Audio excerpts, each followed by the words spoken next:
Last year, my dad passed away.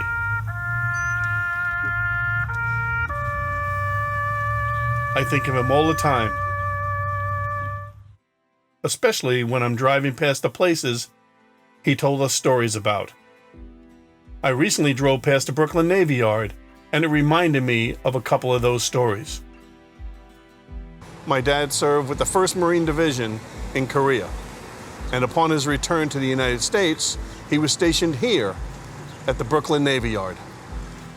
He talked about participating in parades and riding in an armored car to pick up the payroll from the Federal Reserve Bank for the 20,000 people who worked or were stationed here.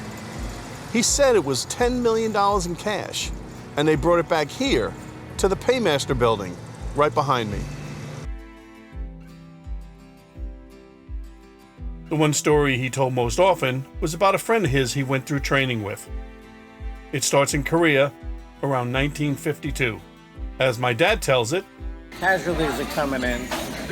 Help with the stretcher over there. Put them in the helicopters. So he goes over to a stretcher and notices that this guy was shot through the neck. When he looks closer, he recognized the guy who was injured. It was a guy he had gone through training with. He was bleeding pretty bad. Blood was everywhere. My dad thought he was a goner. He didn't think his friend was going to make it. He quickly put him in the helicopter. They took off, and my dad went back to his post. About a year later, back in the United States, my dad was stationed at the Brooklyn Navy Yard. This night, my dad was going to work the guard gate. His commanding officer told him to relieve the guy who currently was there. I go down, I'm there, and he says, "Hey, Frank!"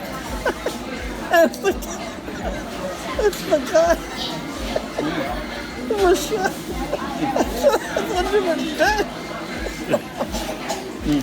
Couldn't believe it. That was a great story, and it happened here in 1953 at this gate at the Brooklyn Navy Yard.